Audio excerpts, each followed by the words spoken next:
बिस्मिल्लाहिर्रहमानिर्रहीम। अस्सलाम वालेकुम। Hope you all are good.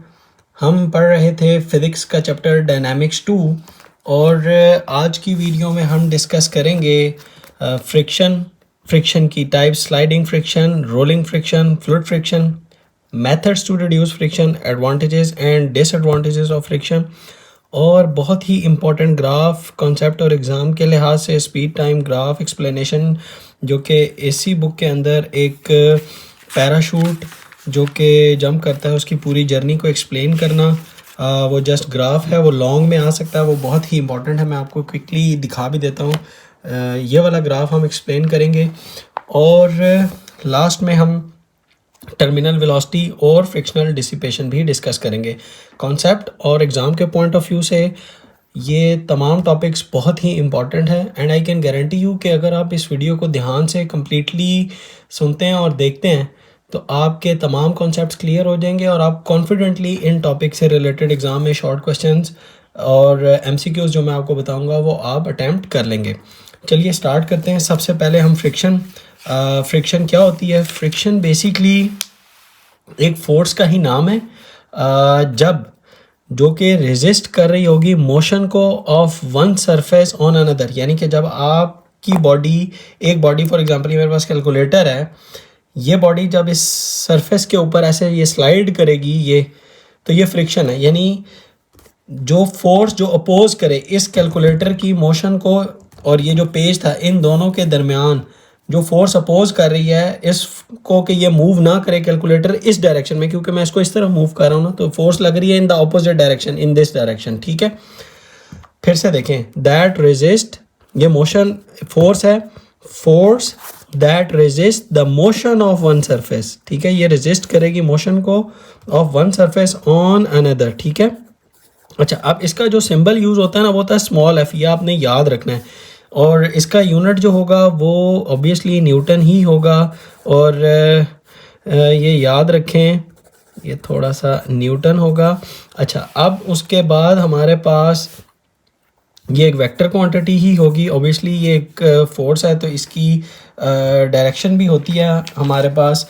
अच्छा, अब मैं आपको ज़रा दिखाता हूँ। ये तो हो गया मेरे पास सिंपल फ्रिक्शन ना। अब फ्रिक्शन कहाँ कहाँ एग्जिस्ट कर सकती है जिसकी वजह से ये तीन टाइप्स बनती हैं इसकी, ये याद रखें। अच्छा, अब फ्रिक्शन जो है वो दो सॉलिड सरफेसेस के दरमियान भी होगी। अगर वो स्लाइड करें तो फिर इसकी जो टाइप बनेगी वो होगी स्लाइडिंग फ्रिक्शन। ये हम वन बाय वन अभी डिटेल में भी देखते हैं।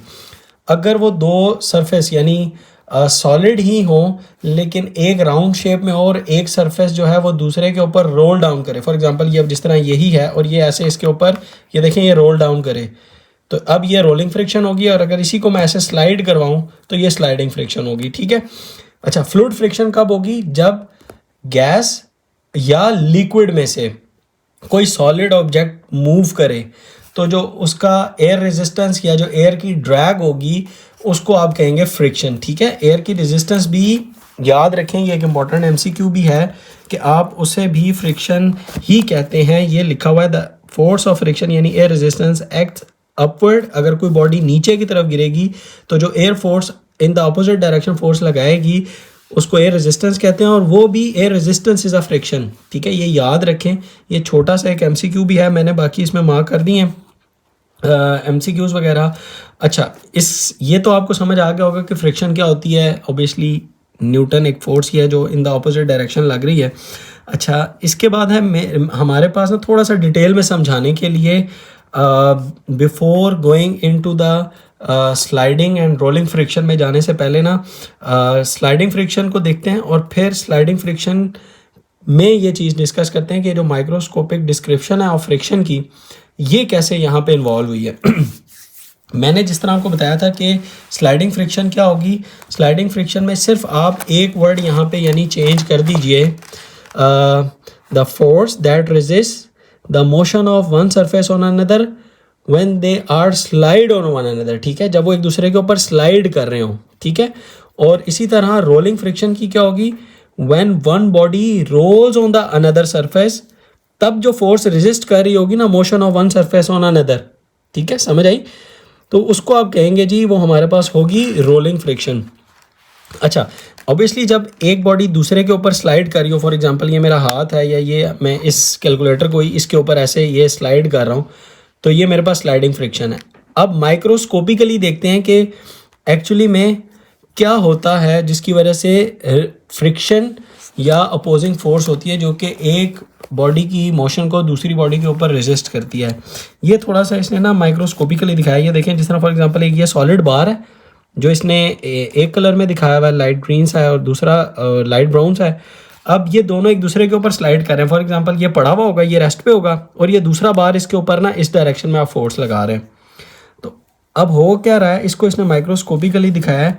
ये इसके आपस में, ये देखें, ये इसने इसको ना ऐसे इनलार्ज करके दिखाया हुआ है, जहाँ पे ये अपर वाला पार्ट देखें ये ऊपर वाली बॉडी का है और ये जो पार्ट है, अब इसके दरमियान ये जो पॉइंट्स थे ये माइक्रोस्कोपिक कॉन्टैक्ट पॉइंट्स थे। ये देखें, ये हमें रफ नज़र आ रहे हैं।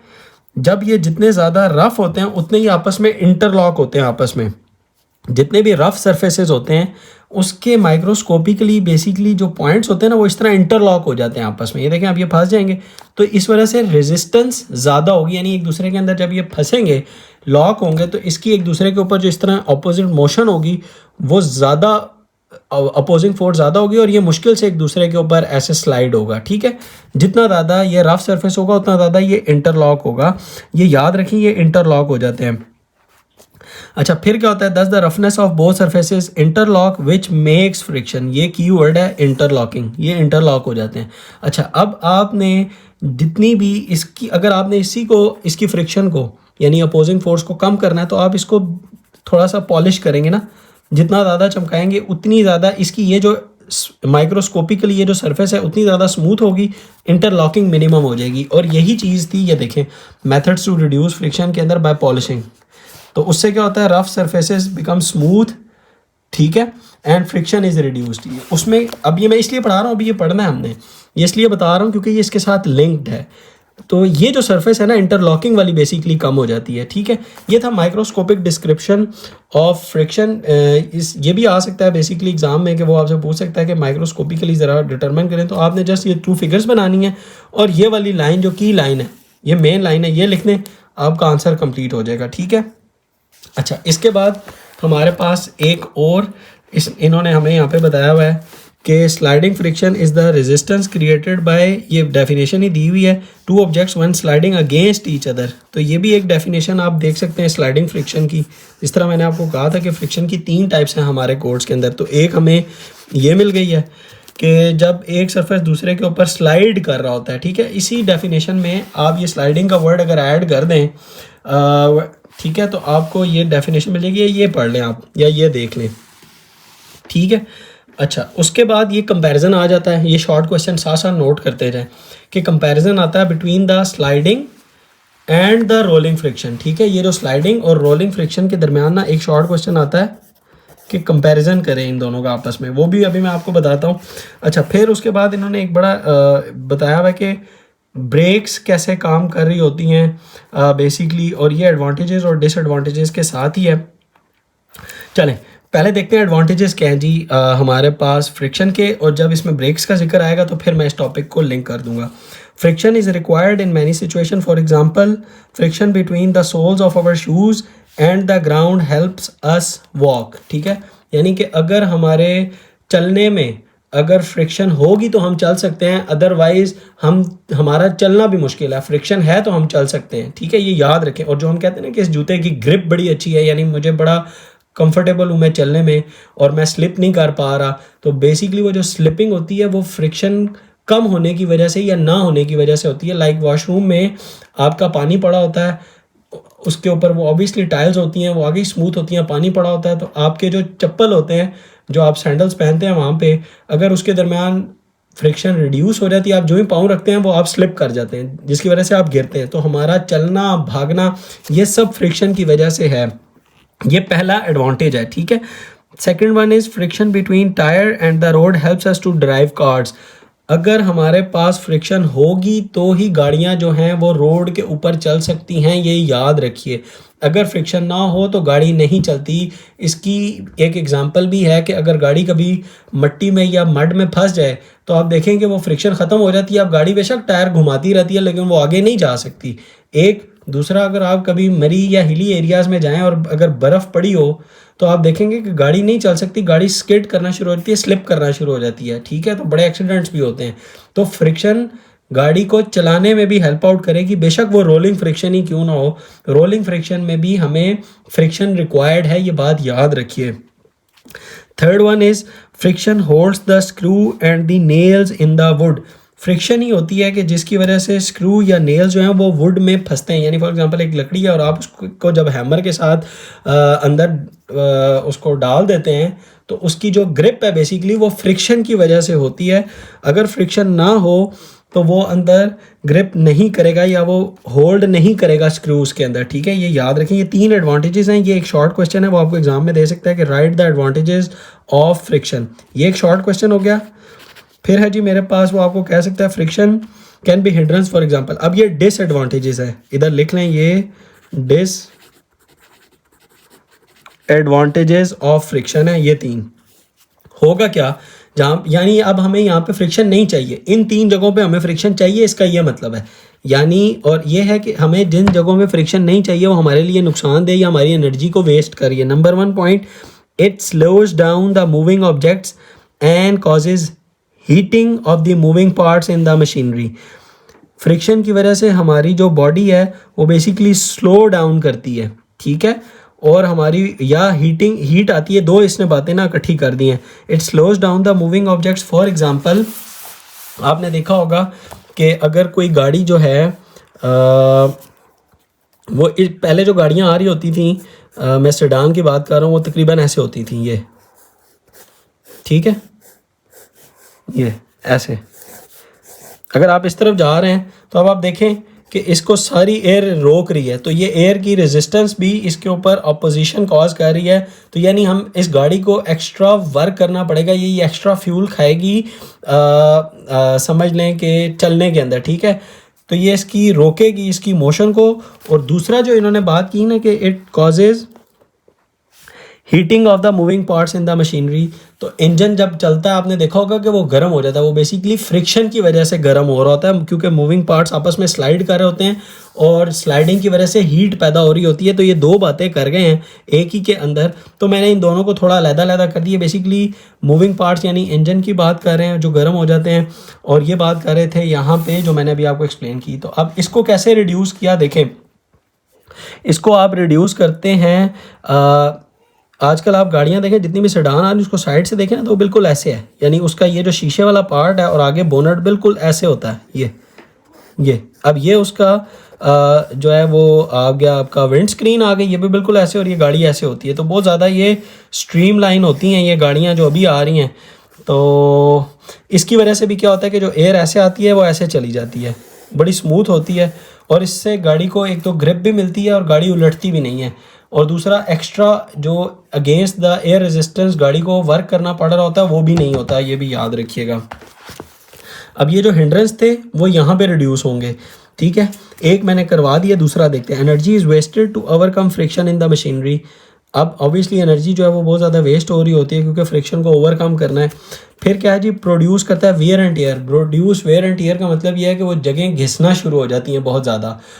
फॉर एग्ज़ाम्पल अगर आप गाड़ी चला रहे हैं तो आप देखेंगे कि जो रोलिंग चीज़ें होती हैं वो वक्त के साथ साथ घिसती हैं और वो आहिस्ता आहिस्ता ख़त्म हो जाती हैं, and you need to replace them, ठीक है। फॉर एग्जांपल मैं अगर आपको मिसाल दूं गाड़ी के अंदर या बाइक के अंदर, तो यस, बाइक के अंदर आपने देखा होगा कि जो चेन गरारी होता है जिसको आप स्प्रॉकेट कहते हैं, चेन स्प्रॉकेट, वो बेसिकली कुछ इस तरह करके शेप में होते हैं। फॉर एग्जांपल ये ऐसे होगा तो इसके ऊपर इस तरह करके इसके बने होंगे और ये चेन इस तरह इसके ऊपर चल रहा होगा। अब वक्त के साथ साथ ये जो है ये घिसते जाएंगे, ठीक है। ये वेयर एंड टेयर इसको कहते हैं, and you need to replace this sprocket, या इसको चेन गरारी कहते हैं, इसको कहते हैं वेयर एंड टेयर। ये भी नुकसान है बेसिकली फ्रिक्शन की वजह से था। अगर फ्रिक्शन ना होती और आप इसको अगर प्रॉपर क्या कहते हैं लुब्रिकेशन करते हैं या ग्रीस देंगे तो इसकी लाइफ बढ़ेगी, ठीक है, ये याद रखिए।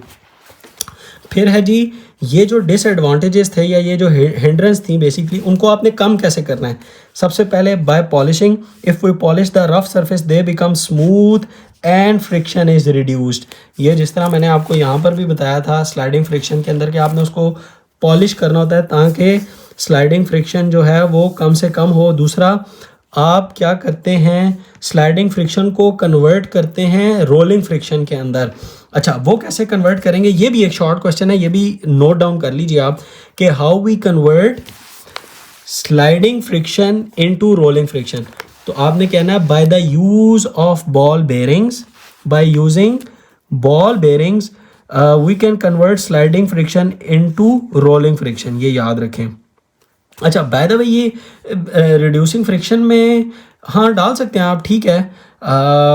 कैसे ये होता है मैं आपको भी ये इसका ना प्रैक्टिकल दिखा भी देता हूँ। मैंने ये समझाने के लिए थोड़ा सा ये अपने पास रखा भी हुआ है कि बॉल बेयरिंग क्या होता है, इस पर मैं भी आपको समझा देता हूँ।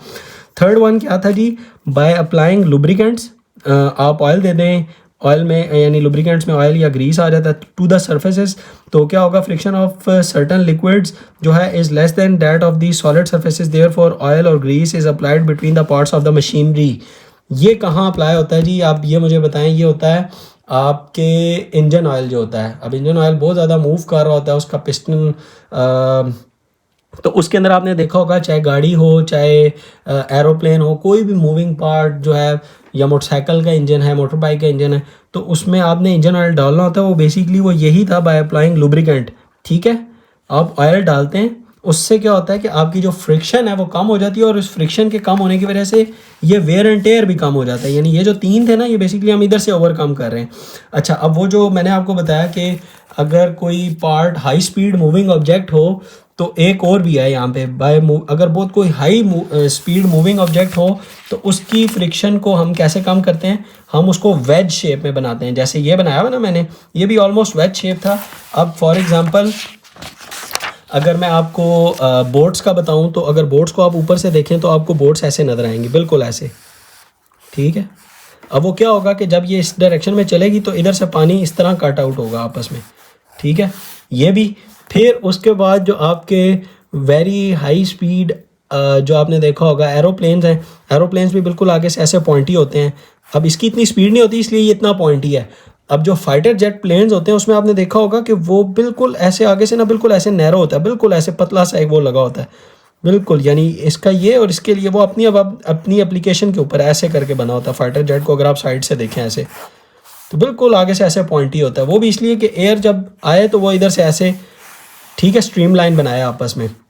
अच्छा, इसी तरह मैंने आपको एक गाड़ी ये दिखाई, अगर F1 फार्मूला कार होगी तो आप देखें कि अगर ये अर्थ का सरफेस है तो फार्मूला कार साइड से देखें तो बिल्कुल ऐसे ज़मीन के ऊपर होती है, बिल्कुल ऐसे लगी होती है, और इधर ऐसे, और वो बंदा जो है, जो ड्राइवर होता है, बेसिकली वो लेट के गाड़ी चला रहा होता है इसके अंदर ऐसे, ठीक है। अब वो भी क्यों है, क्योंकि एयर ऐसे जाए, ठीक है। ये सारे एप्लीकेशन हैं या मेथड्स हैं टू रिड्यूस फ्रिक्शन। ये मैंने आपको अभी एक्सप्लेन किए कि जो हाई स्पीड मूविंग ऑब्जेक्ट्स होते हैं उनके जो आपने फ्रंट एंड होता है उसको आपने वेज शेप या वेरी पॉइंटी बना देना होता है। वो यहाँ पे नहीं लिखा हुआ, वो मैंने आपको डिक्टेट भी कर दिया और फिगर्स में भी एक्सप्लेन कर दिया।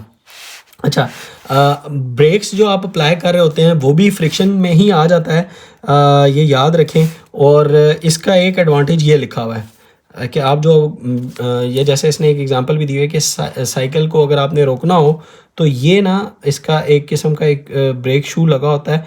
जब ब्रेक लगाते हैं तो वो इन्होंने बताया भी हुआ है, they are controlled by the hand और लिवर। आपने देखा होगा वो लिवर से उसको प्रेस करता है तो उसकी वजह से ये तार इसको ऊपर खींचेगी, इस पूरे मैकेनिज्म को। तो ऊपर खींचने की वजह से ये जो इसके ब्रेक पैड्स हैं ये इसके साथ टच होंगे और ये फिर स्लाइड करेगा ना, यानी इसके साथ ये रगड़ खाएगा। जब स्लाइडिंग होगी तो उसकी वजह से ये टायर स्लो होना शुरू हो जाएगा। और ये क्या कहते हैं, आपकी ब्रेक जो है साइकिल के अंदर दोनों साइड्स के ऊपर होती है, दोनों हैंडल्स के ऊपर होती है, ठीक है।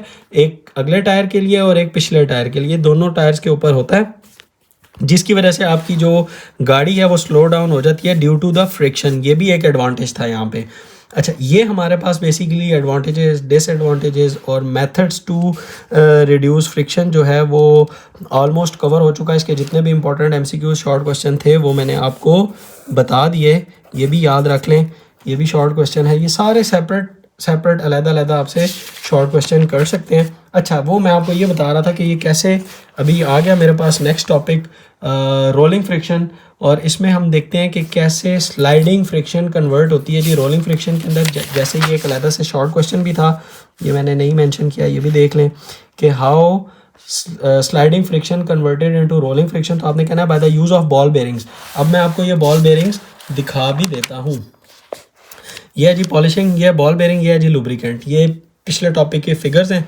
अब आ गया मेरे पास रोलिंग फ्रिक्शन। क्या होता है? रोलिंग फ्रिक्शन होता है when a body rolls over a surface the force of friction is called the rolling friction. ये मेरे पास आ गई डेफिनेशन, या आप डेफिनेशन यहीं से ही देख लें। हम स्मार्टली पढ़ेंगे, हम जो चीज़ अच्छी यहाँ पे लिखी हुई है मैं आपको यहीं बता दूंगा कि यहीं से ही उठा लें। दूसरा क्या है जी, फॉर द सेम वेट, ये एक बड़ा इंपॉर्टेंट एमसीक्यू है। रोलिंग फ्रिक्शन जो है वो हमेशा याद रखें बहुत छोटी होती है स्लाइडिंग फ्रिक्शन या स्टैटिक फ्रिक्शन से। स्टैटिक भी स्लाइडिंग फ्रिक्शन का दूसरा नाम है, ये भी एक याद रख सकते हैं आप, इंपॉर्टेंट एमसीक्यू बन सकता है कि स्लाइडिंग फ्रिक्शन, या आपको कह दें कि स्टैटिक फ्रिक्शन को एक्सप्लेन करें। तो एग्ज़ाम में आपको अगर स्टैटिक और स्लाइडिंग पता होगा कि ये सेम है, तभी आप फिर स्लाइडिंग ही लिखेंगे ना उसकी जगह। तो ये भी देख लें कि ये भी एक एमसीक्यू है। और दूसरा, ये कितनी कम होती है? 2 to 3 टाइम्स, यानी order of the magnitude. For example, अगर इसको अगर आप सीधा इसके साथ स्लाइड करते हैं और फ्रिक्शन हमें मिसाल के तौर पर अगर 30 है, 30 न्यूटन फ्रिक्शन फोर्स ऑफर हो रही है, तो इसके ऊपर जो है वो ऑलमोस्ट 2 to 3 टाइम्स का मतलब क्या हुआ कि कितनी रह जाएगी? 10 to 15, क्योंकि 10 to 15 ही होगा ना। देखें ना, अगर 2 to 3 हो तो 15 मल्टीप्लाई बाय 2 इज़ 30 बनेगा ना। और अगर दूसरा अगर आप कॉम्बिनेशन ले लें 3 वाला, तो 10 मल्टीप्लाई बाय 3 इज़ 30। अगर मेरे पास स्लाइडिंग फ्रिक्शन 30 न्यूटन हो तो ये 2 to 3 टाइम्स का मतलब है कि रोलिंग फ्रिक्शन या 15 होगी या 10 होगी, यानी उससे आधी या 1/3 हो सकती है। ये भी याद रखें। हाफ इस तरह भी पूछ सकता है, हाफ और 1/3 भी हो सकती है। ये भी एक इम्पॉर्टेंट एमसीक्यू या शॉर्ट क्वेश्चन बन सकता है कि वो कहते हैं कि आप एस्टिमेट करें कि अप्रॉक्सीमेटली कितना दोनों में एक दूसरे का फ़र्क होता है। तो आप कह सकते हैं कि जो रोलिंग फ्रिक्शन है वो स्लाइडिंग फ्रिक्शन के फॉर द सेम वेट, ये सेम वेट आपने याद रखना है, सेम वेट हाफ भी हो सकती है और उसके 1/3 भी हो सकती है। फॉर एग्जाम्पल, अगर आपको वो ये दे दे कि इसकी फ्रिक्शन जो है वो, अगर अब मैं मिसाल ले लेता हूँ, वो 50 है, तो 50 से अगर हाफ करें तो 50/2 भी हो सकती है, और अगर 1/3 करें तो ये 50/3 भी हो सकती है, यानी ये हो जाएगी 25। और यहाँ से आप ले लें 50 डिवाइडेड बाय 3, तो मेरे पास आंसर आ जाएगा 16.6 न्यूटन भी हो सकती है, यानी 25 से 16, अगर 2 से 3 टाइम्स अगर आप देखें तो। अच्छा, अब ये बॉल बेरिंग उसको कन्वर्ट कैसे करते हैं, ये मेरे पास पड़ा भी हुआ था, मैं आपको ये दिखाता भी हूँ। ये ऐसे, ये देखें, इसके अंदर ना बॉल बेरिंग है, जैसे इन्होंने अभी ये दिखाया भी हुआ है, ठीक है। अब जो आपकी बेसिकली सॉलिड चीज़ होगी ना, वो बेसिकली इस अंदर वाले रिंग के अंदर फंसेगी। ये देखिए, अंदर वाले रिंग के अंदर फंसेगी, और ये बाहर वाला रिंग उसको घुमा रहा होगा। कैसे? इसको अब मैं कैसे खोलूँ? ये जो आप पकड़ते हैं बेसिकली, ये समझे, जो मैंने पकड़ा हुआ था ना, ये मैंने अंदर वाला ये रिंग पकड़ा हुआ है और ये बाहर वाला घूम रहा है, ठीक है। अब ये पहले कैसे था, ये एक सेकंड मैं इसको खोल के आपको दिखाता हूँ। ये ले, मैंने इसको खोल लिया है। ये होता है जी मेरे पास रियल में बॉल बेरिंग। अगर मैं इसको, ये देखें, ये अंदर वाला रिंग है, ये देखें आपको घूमता हुआ नज़र आ रहा है ये।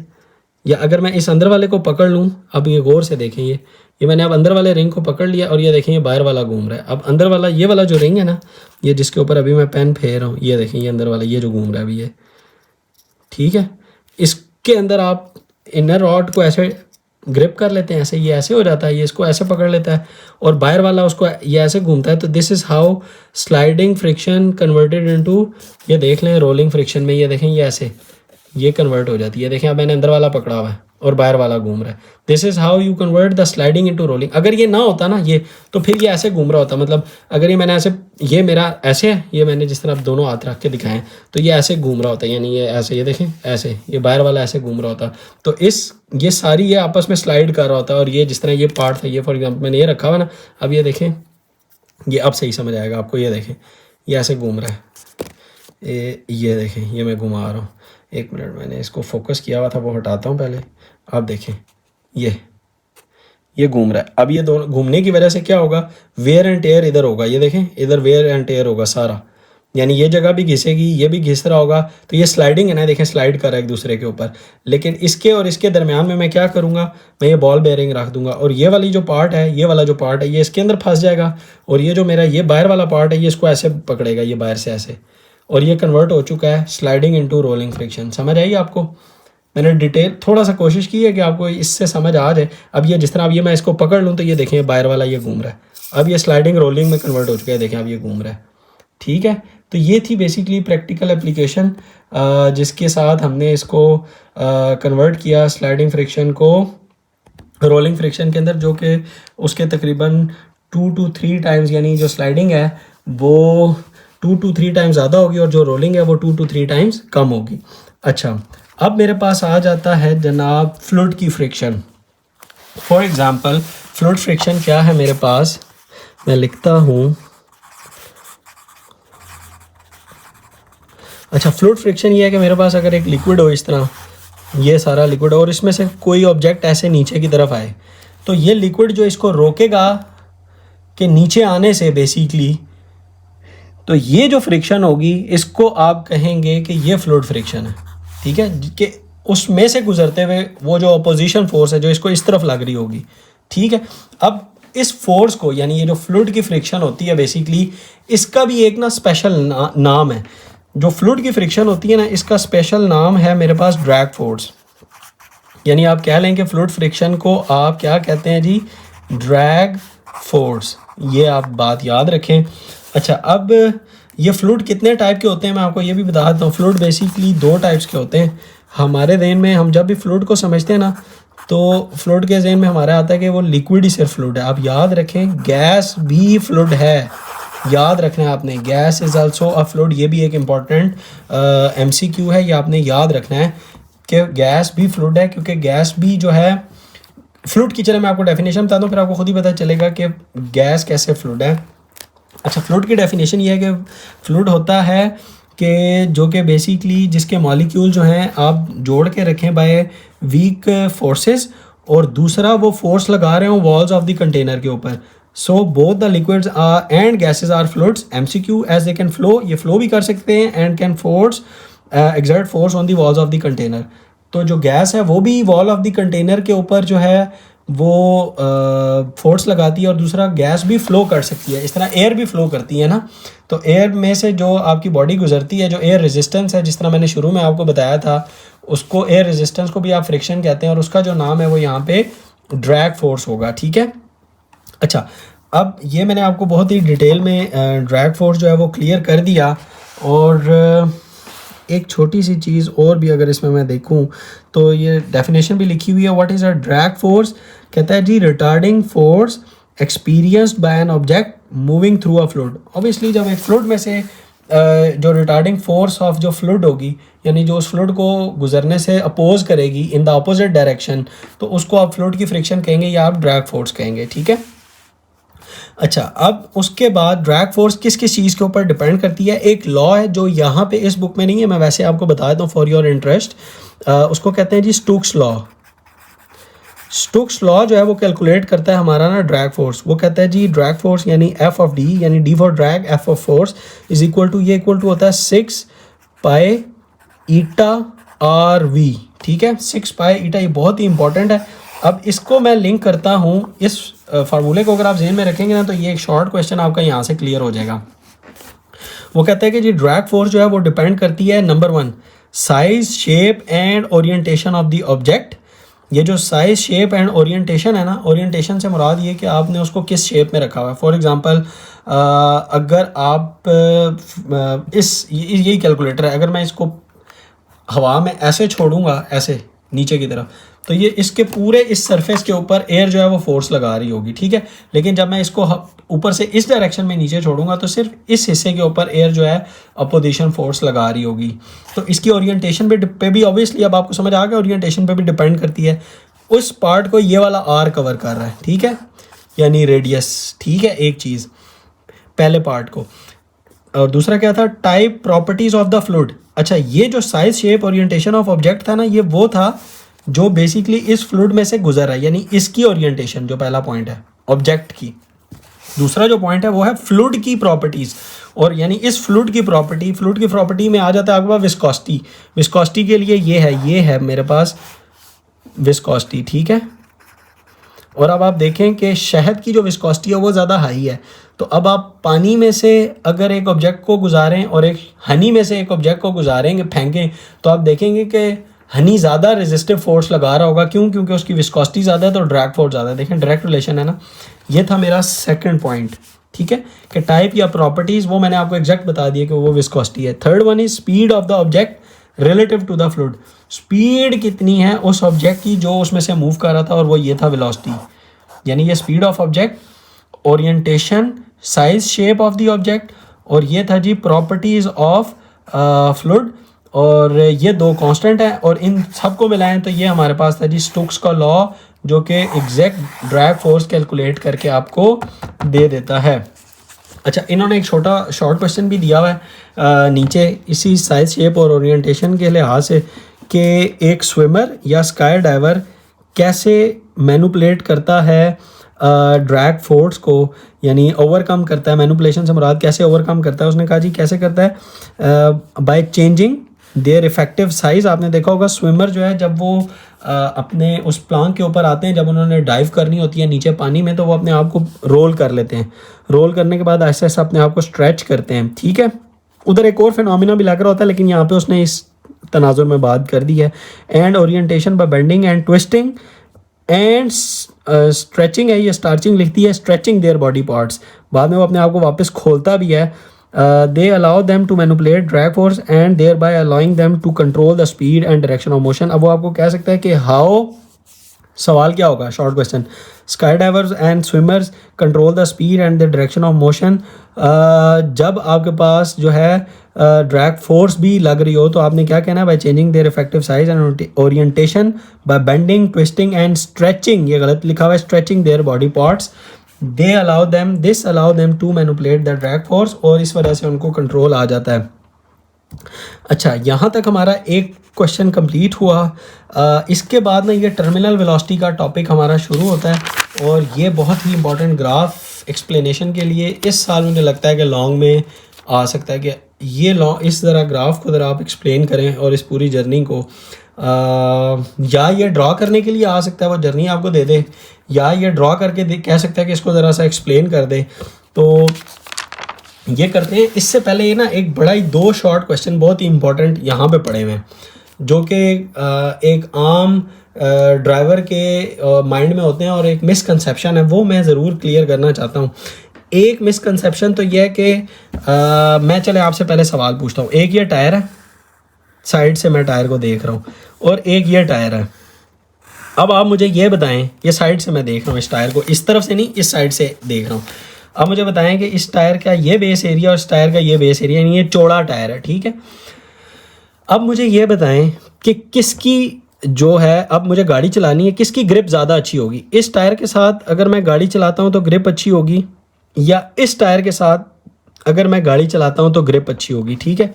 यानी फॉर एग्जांपल ये टायर है ना, इसको मैं यहाँ से आधा कर दूँ और इतना टायर हो, ठीक है, और ये चौड़ा टायर है, ये समझ आ गई, ये मैंने आपको जो एग्जांपल दी है। तो किस टायर के साथ जो है वो ग्रिप अच्छी होगी, ये बात आप मुझे बताएं, या फ्रिक्शन किस में ज़्यादा होगी और किस में कम होगी। इसलिए आपके ध्यान में होगा कि अगर इसकी ग्रिप अच्छी है तो फ्रिक्शन इसकी ज़्यादा होगी, ये ज़्यादा फ्रिक्शन दे रहा है इसलिए इसकी ग्रिप अच्छी है। नहीं, यही मिसकंसेप्शन है, ठीक है।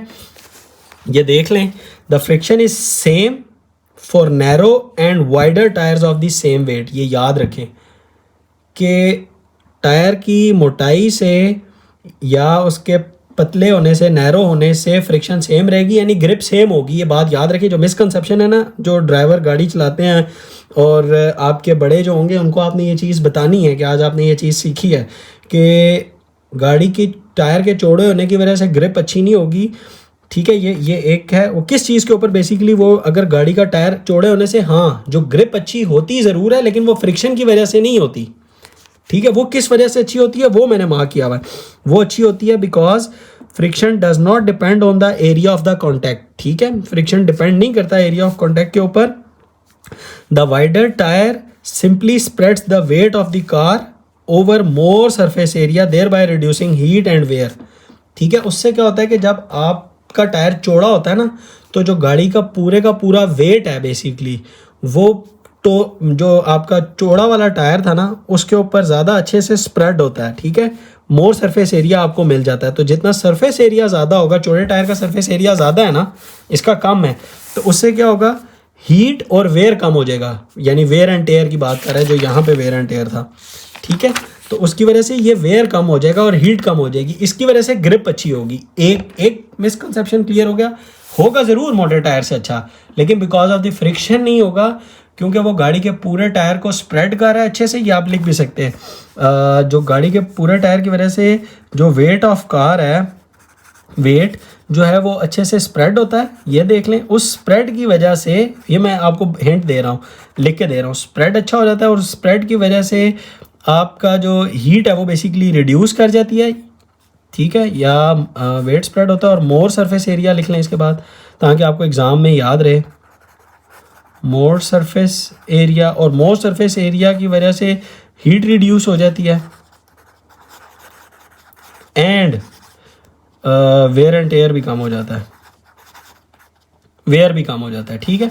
ये कर लें, इस तरह समझ आ जाएगा आपको कि चौड़े टायर की वजह से वेट अच्छे से स्प्रेड होता है, मोर सरफेस एरिया मिल जाता है, उसकी वजह से हीट रिड्यूस हो जाती है और वेयर भी कम हो जाता है। ये था एक प्रॉपर आंसर जो आप एग्ज़ाम में देंगे और वो आपसे पूछ भी सकता है कि ये क्वेश्चन बन सकता है। तो friction is same for narrow and wider tyres of same weight. ये एमसीक्यू भी बन सकता है, शॉर्ट क्वेश्चन भी बन सकता है, वो आपसे पूछ सकता है सेम, ज़्यादा होगा, कम होगा, नॉट डिपेंड अपॉन, इस तरह करके ना वो आपको बना के दे सकता है।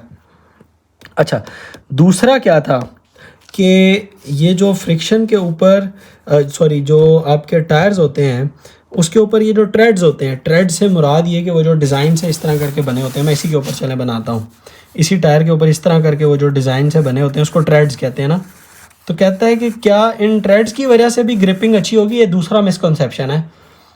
तो हमें ये लगता है कि हाँ टायर जो है वो घिस गया है ना, हमें ये लगता है टायर घिस गया है तो इसकी ग्रिप नहीं है अच्छी, ठीक है, ये बात याद रखें, इसका ये टायर घिस गया है, इसकी ग्रिप नहीं अच्छी, यही हमारा मिसकंसेप्शन है। और जितने इसकी ट्रेड्स अच्छे होंगे हम कहते हैं कि जिसकी जो है वो अच्छी है। बेसिकली तो आप अगर गौर करें तो टायर जो है वो बेसिकली उसका पॉइंट ऑफ कांटेक्ट तो बिल्कुल ये है, ये देखिए, ये छोटा सा पॉइंट ऑफ कांटेक्ट है, ठीक है, पूरा तो नहीं है ना। और अगर सामने से भी देखें ऐसे, ठीक है, तो ये इतना सा पार्ट जो सा है वो पॉइंट ऑफ कांटेक्ट, ये सामने से देख रहा हूँ, ये साइड से देख रहा हूँ, सिर्फ ये एक छोटा सा एरिया जो है वो अर्थ के साथ वो पॉइंट ऑफ कांटेक्ट में है। तो इस ट्रेड का भी फ्रिक्शन के ऊपर या ग्रिप के ऊपर कोई रोल नहीं है। ये इसलिए होते हैं कि जो अगर रोड गीली हो, ये पॉइंट है असल, इनका असल मकसद क्या है कि जब रोड गीली होगी तो जो पानी लगेगा इस टायर को वो बेसिकली इन ट्रेड्स में से निकल जाए, ठीक है, इन ट्रेड्स में से निकल जाए और वो जो ट्रेड्स अंदर हैं उसके अंदर पानी हो और जो टायर है वो इटसेल्फ जल्दी खुश्क हो और उसकी ग्रिप तब अच्छी होगी उसके रोड के साथ, सही है। यानी कि इटसेल्फ अगर रोड खुश्क है ना, फिर चाहे घिसा भाई आप जो है ना वो टायर चलाएं, उसको कोई फ़र्क नहीं पड़ना। ये सिर्फ गीली रोड के लिए फ़र्क डालने के लिए, बस ये याद रखें। और इसकी एक सबसे इम्पोर्टेंट रीज़न भी है कि आपने देखा होगा ये जो फार्मूला कार्स होती हैं इतनी तेज़ होती हैं, इनके तो ट्रेड्स होते ही नहीं, ये तो बिल्कुल स्मूथ होते हैं।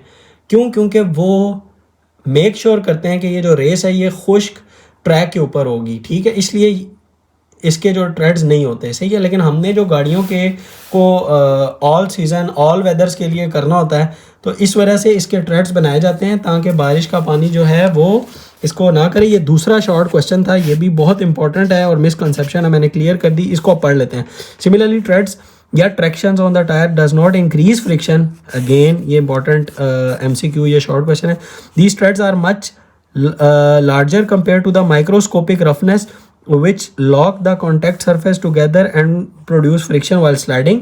ये उसने बात कर दी कि वो सेल्फ टायर ही है जो कि लॉक करता है। दूसरा, the treads are made in the tires only to displace water from the road, avoid skidding। समझ आ गई, स्किड ना करे। Many racing cars using tyres without treads, ये नज़र भी आ रहा है, because they race on the dry, उसने वेरीफाई भी किया अपनी बात को, ऑन द ड्राई डेज, कि जितनी भी रेसिंग होती हैं वो ड्राई डेज़ के ऊपर हो रही होती हैं। तो ये दो शॉर्ट क्वेश्चन, दो मिसकंसेप्शंस जो अभी हमने आज क्लियर किए, ये याद रखिएगा।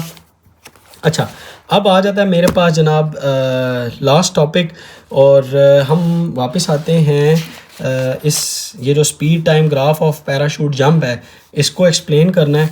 और इसके एक्सप्लेनेशन से पहले एक बहुत ही इम्पॉर्टेंट टॉपिक है और जिसको समझेंगे तो हमें ये समझ आएगा, और वो है जी टर्मिनल वेलोसिटी। ये लिख लेते हैं, टर्मिनल वेलोसिटी। अच्छा, टर्मिनल वेलोसिटी क्या होती है? फॉर एग्जांपल होता क्या है कि मेरे पास फर्ज करें एक ऑब्जेक्ट है, ये मैं एक्सप्लेन करता हूँ उसके साथ एग्जांपल्स के साथ। मेरे पास एक ऑब्जेक्ट है, इसका जो वेट है वो है जी 200 न्यूटन, ठीक है। ये मैंने, अब ये तो फिक्स है, अब ये नीचे आ रहा है इस वेट के साथ। अब होगा क्या, ये हवा में नीचे आ रहा है। जब ये नीचे आएगा तो इसके नीचे आने की वजह से हमारे पास ड्रैग फोर्स, हवा इसके ऊपर अपोजिंग डायरेक्शन में फोर्स लगेगी, यानी इस डायरेक्शन में एफ ऑफ डी, ठीक है। और वो उसकी वैल्यू कितनी होगी, 6 पाई ईटा आर वी, ठीक है। ये फोर्स होगी एफ ऑफ डी, ये लग रही है अपोजिट डायरेक्शन में। अब नीचे वाली फोर्स कांस्टेंट है, वेट क्या हो गया जी, ये कांस्टेंट है, ये देखें। और जो ये फोर्स है ये वेरिएबल है, क्यों? क्योंकि ये पहले शुरू में ज़ीरो होगी जब उसकी वेलोसिटी नहीं है। अब ये सारे कांस्टेंट थे इसमें। अब ड्यूरिंग द फ्लाइट जो है जो एयर की जो विस्कोसिटी है वो भी चेंज नहीं हो रही। अब इसकी ओरिएंटेशन भी चेंज नहीं हो रही, यानी इसका रेडियस भी फिक्स्ड है। तो यानी ये सारे कांस्टेंट है, इसकी वेलोसिटी चेंज हो रही है नीचे आते हुए। तो जैसे जैसे वेलोसिटी बढ़ेगी ड्रैग फोर्स भी बढ़ेगा। तो शुरू में ड्रैग फोर्स होगा कम। अब मैं हाइपोथेटिकल एग्जांपल से समझाता जाऊंगा वैल्यूज़ लेके। होगा क्या, जब ये नीचे आएगी इसकी स्पीड बढ़ेगी तो ड्रैग फोर्स बढ़ेगी। एक टाइम यानी पहले शुरू में 10 न्यूटन, फिर 20, 30, 40, 50, 100, 150, तो इससे इसकी स्पीड कम होना शुरू हो जाएगी। यानी जब ये नीचे आएगी तो नीचे आने की वजह से इसकी स्पीड आहिस्ता आहिस्ता कम होना शुरू हो जाएगी। क्यों? क्योंकि जो नेट फोर्स है एफ नेट, वो देखें वो क्या है, वो wait minus F of D है ना, यानी ये नेट फोर्स है। शुरू में सिर्फ और सिर्फ वेट ही था, तो एफ नेट की वैल्यू सिर्फ थी 200। थोड़ी देर के बाद समझ लें एफ नेट जो है वो हो गया 200 और एफ ड्रैग हो गई 100 हो गई। तो एफ नेट कितना हो गया जी, 100 न्यूटन। तो जब नेट फोर्स कम होगी तो इसकी एक्सेलरेशन और इसकी स्पीड भी आहिस्ता आहिस्ता समझ लें रिड्यूस होना शुरू हो जाएगी। मैं एक्सेलरेशन की बात कर रहा हूँ, एक्सेलरेशन रिड्यूस होना शुरू होगी, स्पीड तो नीचे आते हुए इंक्रीज कर ही रही है, ठीक है। फिर एक टाइम ऐसा आएगा इसकी वेलोसिटी इतनी बढ़ जाएगी, इसकी वेलोसिटी इतनी बढ़ेगी कि ये वेलोसिटी बढ़ते बढ़ते एफ ऑफ ड्रैग जो है वो 200 न्यूटन हो जाएगी। यानी ये इतनी बड़ी कि एफ ऑफ डी 200 न्यूटन हो जाए। तब क्या होगा कि एफ नेट जो है वो 200, यानी वेट तो 200 था ही था, ड्रैग फोर्स भी 200 हो जाएगा, तो एफ नेट जो है वो ज़ीरो हो जाएगा मेरे पास, ठीक है। जैसे ही 200 माइनस 200 ज़ीरो हो गया, उस टाइम के ऊपर जो इसकी वेलोसिटी होगी ना उसको कहेंगे कि ये टर्मिनल वेलोसिटी है, ठीक है। देन एफ ऑफ डी जो है वो इक्वल टू हो जाएगा 6 पाई ईटा आर वी और टी, यानी अब टर्मिनल वेलोसिटी होगी है जब ये अचीव हो जाएगा। अब क्या होगा, अब ये दो फोर्सेस बराबर हैं। अब जब भी किसी भी बॉडी के ऊपर, हमने बड़ा डिटेल में पढ़ा पीछे पिछली वीडियोस में, पिछले टॉपिक्स के अंदर, जब किसी बॉडी के ऊपर नेट फोर्स ज़ीरो हो जाए तो नेट फोर्स ज़ीरो होने की वजह से चेंज ऑफ वेलोसिटी ख़त्म हो जाती है, और चेंज ऑफ वेलोसिटी ख़त्म होती है तो उसके अंदर एक्सेलरेशन भी ज़ीरो हो जाती है। अब वो यानी एक्सेलरेट नहीं कर रही, अब वो कांस्टेंट मैक्सिमम वेलोसिटी से नीचे आएगी। ये मैक्सिमम का वर्ड याद रखना है, क्योंकि नीचे आते हुए उसकी स्पीड इंक्रीज कर रही थी, करते करते करते एक टाइम ऐसा आया कि अब उसकी वेलोसिटी इतनी बड़ी कि ड्रैग फोर्स वेट के बराबर हो गया। अब वो मैक्सिमम वेलोसिटी के साथ और उसी कांस्टेंट वेलोसिटी के साथ नीचे आता जाएगा, ठीक है।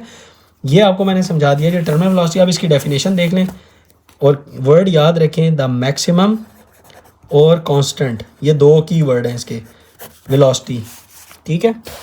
अब देखें, the constant the maximum velocity that is attained and maintained, वो मेंटेन भी करेगा by an object while falling through the air और any other resistive medium is called the terminal velocity. ये बहुत ही इंपॉर्टेंट था।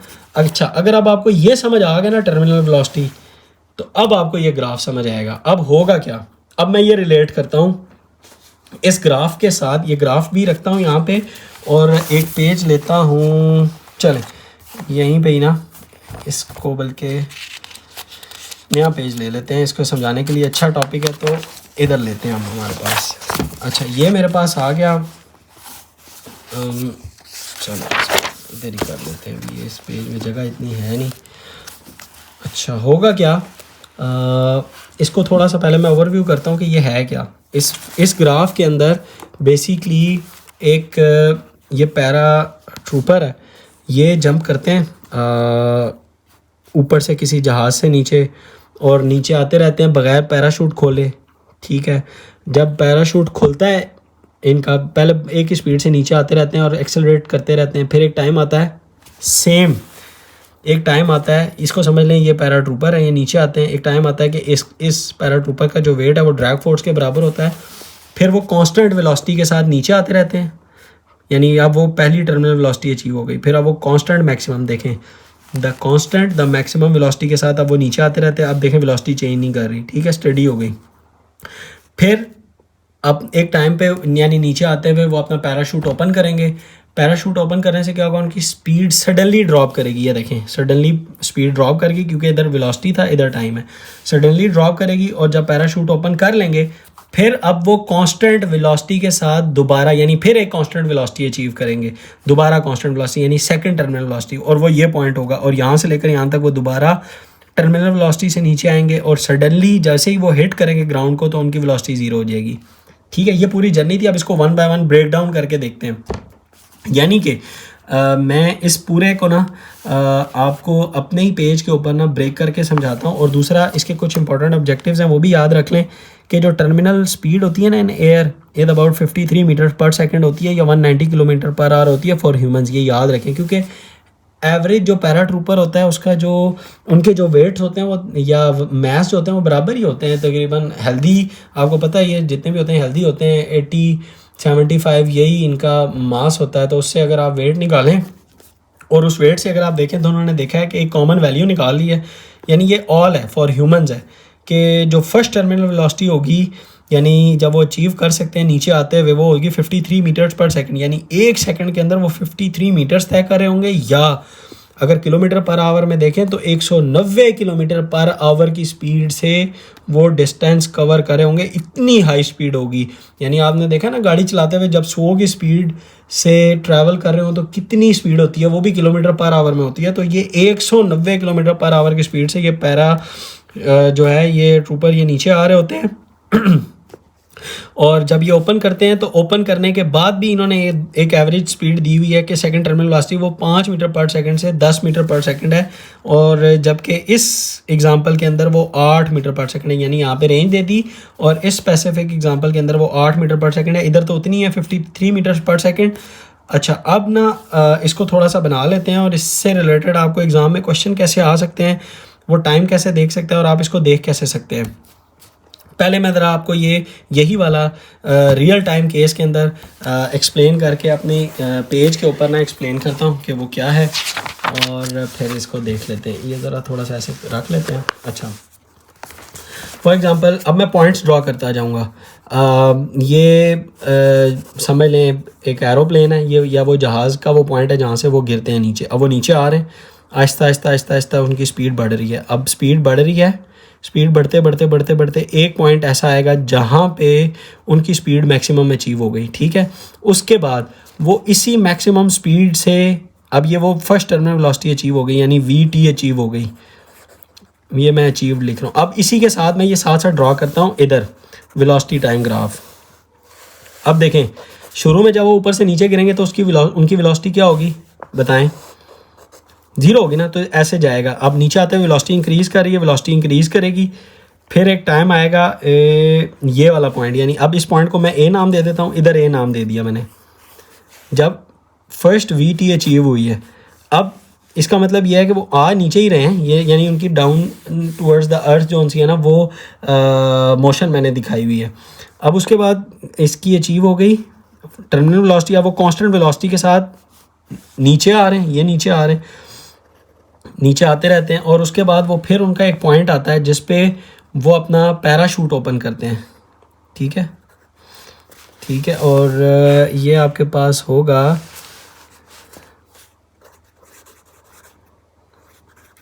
पैराशूट ओपन्स, यानी इसको मैं कहता हूँ कि ये मेरा B पॉइंट है जब पैराशूट ओपन हुआ, यानी ये मेरा B पॉइंट है जब मेरा पैराशूट ओपन होगा। तो सडनली क्या होगा, अब आ तो नीचे रहे हैं लेकिन इनकी वेलोसिटी सडनली नीचे आना शुरू हो कम होगी, लेकिन आ तो नीचे ही रहे ना। अच्छा, नीचे आएंगे, फिर एक पॉइंट आ जाएगा कि दोबारा टर्मिनल वेलोसिटी अचीव हो जाएगी, स्पीड कम होने के बाद फिर टर्मिनल वेलोसिटी यानी सेकंड VT अचीव्ड हो जाएगी। और इधर अगर मैं दिखाऊं, अगर ये सी पॉइंट हो, अब यहाँ से मैंने आपको बताया बी से सी वेलोसिटी जो है वो डिक्रीज़ करेगी, तो वेलोसिटी सडनली ऐसे डिक्रीज़ करेगी और एक पॉइंट आएगा कि सेकंड पॉइंट अचीव्ड हो गया, यानी सेकंड टर्मिनल वेलोसिटी अचीव हो गई, ये मेरा पॉइंट सी आ गया। उसके बाद क्या होगा, अब पैराशूट यहाँ से आगे खुला हुआ है और अब वो स्लो स्पीड के साथ नीचे आ रहे हैं और सडनली ये अब ग्राउंड का, अर्थ का लेवल है, और जैसे ही आपको पता है कि वो नीचे हिट करेंगे तो एकदम से उनकी स्पीड ज़ीरो हो जाएगी ना जैसे ही ज़मीन पे। तो अब वो terminal velocity second terminal velocity के साथ लो स्पीड के साथ, यानी अब ये यहाँ पे 8 है इस बुक के अकॉर्डिंगली ना, 8 मीटर्स पर सेकंड के साथ वो नीचे आ रहे हैं और एकदम जैसे ही ग्राउंड को हिट करेंगे तो उनकी velocity suddenly drops down to 0। यानी ये वो पॉइंट था डी पॉइंट, कि जैसे ही वो अर्थ को आके टच करते हैं तो साथ ही उनकी वेलोसिटी 0 हो जाती है। यानी ये वो पॉइंट डी, ये भी हो सकता है, ये भी हो सकता है, यानी ये डी था, जब उनकी एकदम से हिट किया, उन्होंने टच किया तो साथ ही उनकी उसी लम्हे यानी विदाउट टाइम गुजरे वो उनकी वेलोसिटी जो है वो 0 हो गई। समझ आ गई अब आपको?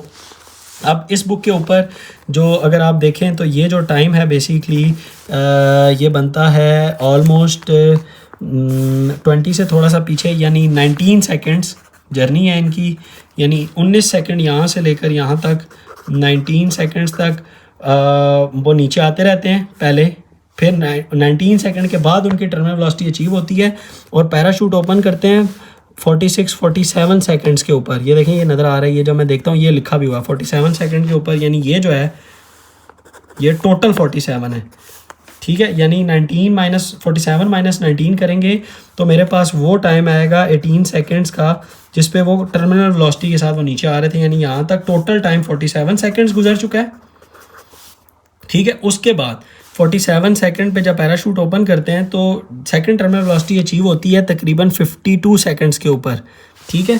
यानी ये जो टाइम है अब मेरे पास 52 सेकंड्स है टोटल यहाँ से यहाँ तक, क्योंकि ये 0 था ना, तो यानी स्पीड कितनी जल्दी कम हो रही है, 52 माइनस 47 ये बनते हैं तकरीबन 5 सेकंड्स, ये आप लिख भी लें 5 सेकंड्स, ठीक है।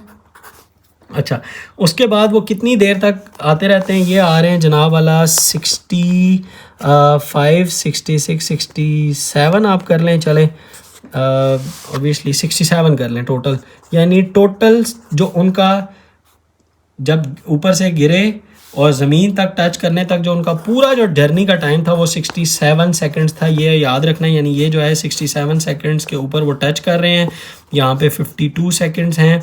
अच्छा, अब दो जगहों पे एक्सेलरेशन है, यहाँ पे एक्सेलरेशन नहीं है, एक्सेलरेशन इक्वल टू 0, यहाँ पे एक्सेलरेशन इक्वल टू 0, क्योंकि कांस्टेंट वेलोसिटी है ना, वेलोसिटी चेंज नहीं कर रही। यहाँ एक्सेलरेशन है B2C और इस एक्सेलरेशन को डी एक्सेलरेशन कहेंगे, और यहाँ पे एक्सेलरेशन है। और अगर आपसे कहे कि इधर एक्सेलरेशन निकालें तो सिंपल VF माइनस VI, और ये थी 53, तो एक्सेलरेशन कितनी होगी जी, 53, यानी VF minus VI minus 0 divided by time 19 second करेंगे, एक्सेलरेशन निकल आएगी।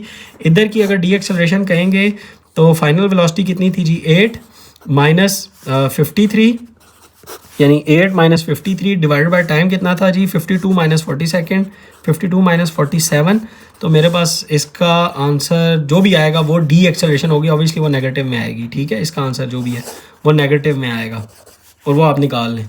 तो ये था कंप्लीट इस पूरी ये जो है मैंने आपको एक्सप्लेन किया बहुत डिटेल के अंदर। ये एक्सप्लेन करने के लिए आ सकता है, एग्ज़ाम में ड्रॉ करने के लिए आ सकता है, इसको ज़रूर देखिएगा और एक दफ़ा वीडियो को पॉज करके इसको ख़ुद से भी कीजिएगा और एक दफ़ा रिपीट करके भी देखिएगा तो आपको समझ आ जाएगी कि मैंने ये सारी निकाली हुई हैं। अच्छा, ये टॉपिक हमारा अल्हम्दुलिल्लाह क्लियर हुआ। लास्ट हमारा छोटा सा टॉपिक और एक और इम्पॉर्टेंट शॉर्ट क्वेश्चन यहाँ पे पड़ा हुआ है, वो भी मैं आपको बता देता हूँ। फ्रिक्शनल डिसिपेशन क्या होती है? फ्रिक्शनल डिसिपेशन कहते हैं बेसिकली लॉस को, यानी जब भी आप डिसिपेशन का वर्ड देखें ना तो इसका मतलब देखें कि वो चीज़ जो उसकी वहाँ पर ज़ाया हो रही है। ज़ाया, डिसिपेशन का वर्ड जो है वो ज़ाया के लिए यूज़ होता है।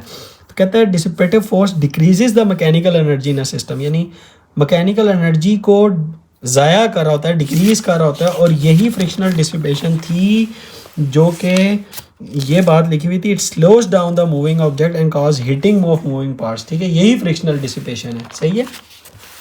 अच्छा, फिर क्या है जी, dissipative force acting on the object always opposed motion ये वही बात दोबारा कर रहा है, बेसिकली वही रेजिस्टेंस की बात कर रहा है, यानी स्लाइडिंग फ्रिक्शन में डिसिपेशन होती है और उसकी वजह से आपके टेम्परेचर इंक्रीज़ करता है। और यही वो बात थी कि टेम्परेचर इंक्रीज़ करने से लॉस बढ़ता है, ठीक है।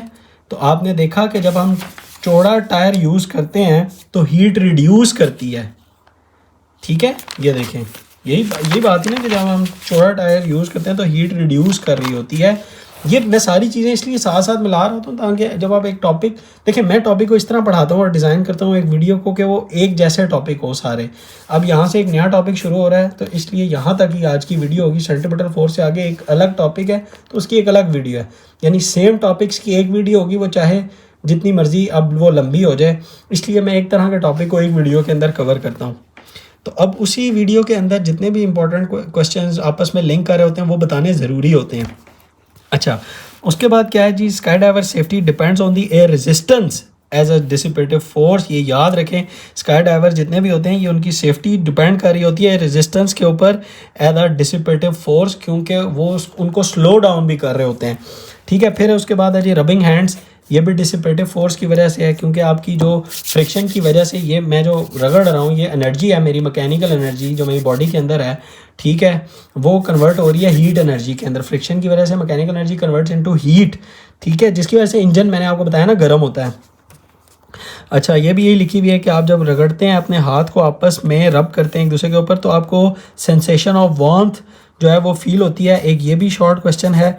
और शूटिंग स्टार्स एक बहुत ही इम्पोर्टेंट एक फिनोमिना है, दिखने में बड़ा अच्छा लगता है कि आपने कभी देखा होगा कि आसमान के ऊपर ना ऐसे ऐसे ये नज़र आता है मीटियोर सा और एकदम ये गायब हो जाता है। आपको लगता है जैसे इसको किसी ने शूट किया है, यानी इसको किसी ने कोई मार के गिराया है, क्योंकि ये आ रहा होता है आपको नज़र आता है एकदम से गायब हो जाता है। तो आपको लगता है कि इसको किसी ने शूट किया है, इसलिए इसका नाम उसी अपीयरेंस से रखा गया है, शूटिंग स्टार्स।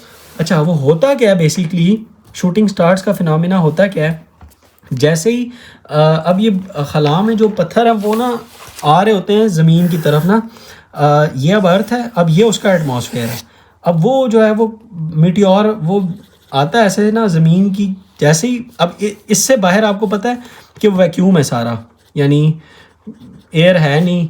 तो जैसे ही वो इस जो है इसके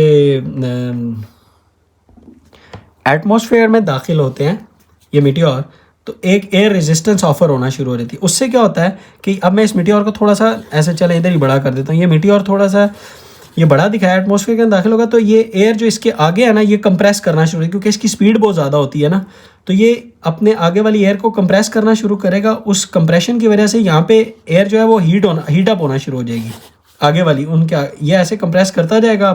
तो ये जो आगे वाली जितनी भी हीट है ये हीट अप होना शुरू हो जाएगी, और ये हीट जो है उस हीट अप होने की वजह से ये जो मीटियोर था ये भी हीट अप होना शुरू हो जाएगा, और ये इतना हीट अप होगा कि ये इसको वेपराइज कर देगा, ठीक है। वेपराइज हो गया यानी एकदम से ये फ्लैश होकर ख़त्म हो जाएगा, तो ये हमें लगेगा कि ये शूटिंग होगी, इसकी शूटिंग स्टार है, ठीक है। ये फिनोमिना समझ आया।